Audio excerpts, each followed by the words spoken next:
दोस्तों कैसे हैं आप सभी। आई होप कि आप लोग बहुत ही अच्छे होंगे और अपने पढ़ाई को ज़बरदस्त तरीके से कर रहे होंगे। तो आज हम लोग पढ़ेंगे क्लास 10th फिजिक्स और चैप्टर 1 पढ़ेंगे। और इसका चैप्टर 1 का पार्ट हम लोग 3 ऑलरेडी पढ़ चुके हैं। तो इसका पार्ट हम लोग 4 आज देखने वाले हैं, जो कि बहुत ही इंपॉर्टेंट है परीक्षा की दृष्टि से। तो आइए इसको हम लोग देखते हैं, है ना। फर्स्ट है हम लोग का गोलीय दर्पणों के लिए किरण आरेखों की बनावट, है ना। गोलीय दर्पणों के लिए किरण आरेखों की बनावट, गोलीय दर्पण यानी उत्तल और अवतल। तो सबसे पहले हम लोग अवतल दर्पण के बारे में जानेंगे, ठीक है। देखिए यहाँ ये हम लोग का अवतल दर्पण है और लिखा गया है मुख्य अक्ष के समांतर आपतित किरण। टोटल 6 कंडीशन होता है, टोटल हम लोगों का 6 कंडीशन होता है, ठीक है ना। फर्स्ट कंडीशन की वस्तु को अनंत पर रखेंगे तो प्रतिबिंब, अनंत का संबंध फोकस से होता है। वस्तु को अनंत पर रखेंगे तो प्रतिबिंब कहाँ बनेगा, फोकस पर। वस्तु को अनंत पर रखेंगे तो प्रतिबिंब बनेगा फोकस पर। वस्तु को अनंत और कर्वेचर के बीच में रखेंगे तो वस्तु प्रतिबिंब बनेगा फोकस और कर्वेचर के बीच में। वस्तु को कर्वेचर पर रखेंगे तब प्रतिबिंब कर्वेचर पर बनेगा, ठीक है। इसके बाद वस्तु को कर्वेचर और अनंत के बीच में रखेंगे तब प्रतिबिंब कर्वेचर और फोकस के बीच में बनेगा। फिर वस्तु को अनंत पर रखेंगे तब प्रतिबिंब फोकस पर बनेगा। लेकिन वस्तु को फोकस और ध्रुव के बीच में रखेंगे तो प्रतिबिंब दर्पण के पीछे बनता है। टोटल 6 कंडीशन होता है, आप लोगों को मालूम होना चाहिए। चलिए तो यहाँ देखिए, सबसे फर्स्ट जानेंगे मुख्य अक्ष के समांतर आपतित किरणें। तो ये हम लोग का अवतल दर्पण हो गया। अवतल दर्पण में ये हम लोग का मुख्य अक्ष हो गया, ठीक है। मुख्य अक्ष के समांतर आती किरणें दर्पण से परावर्तन के बाद फोकस से होकर जाती है। कहाँ से, फोकस से होकर जाती है। मुख्य अक्ष, इस रेखा को हम लोग कहते हैं मुख्य अक्ष, ठीक है। इस रेखा को हम लोग कहते हैं मुख्य अक्ष। दर्पण का ध्रुव और फोकस को मिलाने वाली रेखा को मुख्य अक्ष, मुख्य या फिर प्रधान अक्ष। तो मुख्य अक्ष के समांतर आने वाली किरण दर्पण से परावर्तन के बाद फोकस से होकर जाता है। कहाँ से होकर जाता है, फोकस से होकर जाता है। यहाँ देखिए, यहाँ लिखा गया है, आप लोग देख सकते हैं। अवतल दर्पण के मुख्य अक्ष के समांतर आती किरण दर्पण से परावर्तन के बाद कहाँ से होकर जाता है, फोकस से होकर जाता है। इसको याद रखिएगा। तो आगे बढ़े ना। चलिए उत्तल दर्पण को हम लोग देखते हैं। ये हम लोग का उत्तल दर्पण है। उत्तल दर्पण में भी हम लोग देख लें, है ना। चलिए उत्तल दर्पण है। उत्तल दर्पण में क्या होता है दोस्तों, दर्पण चाहे कोई भी हो, दर्पण का हमेशा दाहिना साइड पेंट किया रहता है और प्रकाश हमेशा बाएं साइड से आता है। ये दर्पण हो गया और दर्पण का ये क्या हो गया आपका, ये दर्पण हो गया और ये दर्पण का मध्य बिंदु हो गया। और ये रेखा जो हो गया इसको प्रधान अक्ष या मुख्य अक्ष कहते हैं।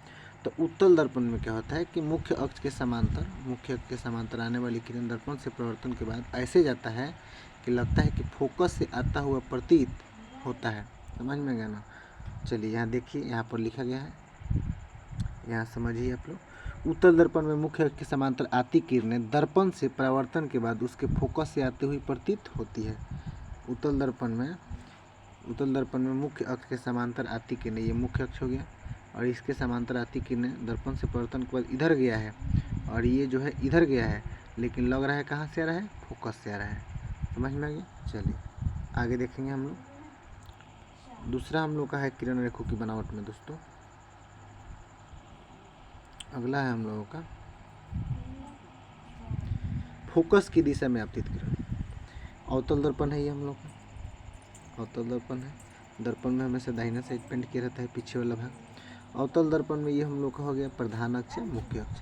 अगर फोकस की दिशा में कोई किरण रहे, फोकस की दिशा से कोई किरण इसे आपतित हो रहा है, ठीक है, तो दर्पण से परावर्तन के बाद मुख्य अक्ष के समांतर जाएगा, मुख्य अक्ष के समांतर आएगा, ठीक है। अगर मुख्य अक्ष के समांतर आएगा तो दर्पण से परावर्तन के बाद फोकस से होकर जाएगा। अब फोकस से आएगा तो दर्पण से परावर्तन के बाद मुख्य अक्ष के समांतर जाएगा। उत्तल दर्पण हो गया ये हम लोग का, ये उत्तल दर्पण है, ठीक है। उत्तल दर्पण में क्या है दोस्तों, ये हम लोग का है प्रधान अक्ष है, मुख्य अक्ष।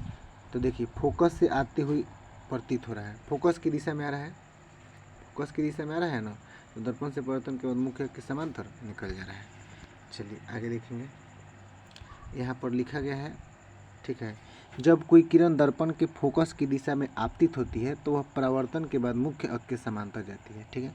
जब कोई भी किरण दर्पण से, चाहे उत्तल दर्पण हो या अवतल दर्पण हो, जब कोई भी किरण दर्पण के फोकस की दिशा में आती है तो वो परावर्तन के बाद मुख्य अक्ष के समांतर जाती है, ठीक है।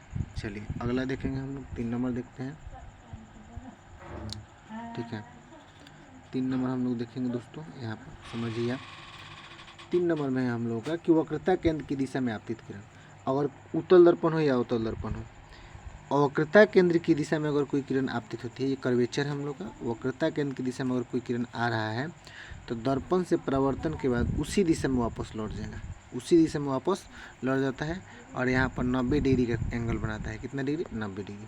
ठीक है, अवतल दर्पण हो या उत्तल दर्पण हो, अगर आप वक्रता केंद्र की दिशा में कोई किरण आपतित होती है तो दर्पण से परावर्तन के बाद फिर उसी दिशा में परावर्तित हो जाती है।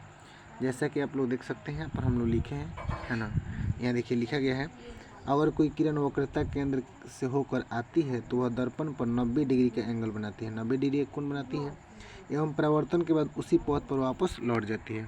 ठीक है, परावर्तन के बाद उसी पथ पर वापस लौट जाती है। ठीक है, चलिए देखिए परावर्तन के बाद उसी पथ पर वापस लौट गई है। चलिए आगे बढ़ते हैं हम लोग। लास्ट हम लोग का किरण रेखों की बनावट यही है कि ध्रुव की दिशा में आपतित किरण अवतल दर्पण हो या फिर उत्तल दर्पण हो, ये अवतल दर्पण है, ये उत्तल दर्पण है, लिख दिया गया है अवतल दर्पण उत्तल दर्पण। यहाँ समझिए, ध्रुव की दिशा में अगर कोई किरण अवतल दर्पण में ध्रुव की दिशा में जितना डिग्री का एंगल बना के आती है उतना ही डिग्री का एंगल बना के जाती है। अगर 30 डिग्री का एंगल बना के आएगा तो 30 डिग्री का एंगल बना के जाएगा।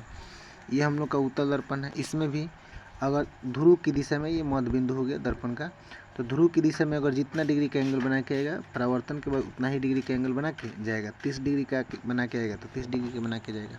ठीक है, चलिए यहाँ समझिए, यहाँ पर लिख दिया गया है कि जब कोई किरण जितना डिग्री का कोण बनाकर ध्रुव पर पहुंचती है उतना ही डिग्री का कोण बनाकर परावर्तित हो जाती है। समझ में गया?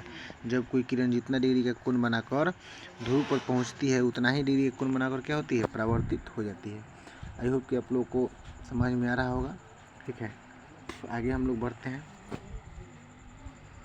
अगला हम लोग का पॉइंट है दोस्तों, नेक्स्ट टॉपिक है कि गोलीय दर्पण की फोकस दूरी और उसकी वक्रता त्रिज्या में संबंध अथवा अवतल दर्पण में प्रमाणित करें कि F = R/2। इसके लिए हम लोग एक सेपरेट वीडियो में पढ़ेंगे। तब तक के लिए इतना ही। ठीक है, तब तक के लिए आप लोग इतना ही। अगर आपको अच्छा लगा होगा तो अपने दोस्तों के पास शेयर ज़रूर करें। ठीक है, तब तक के लिए धन्यवाद।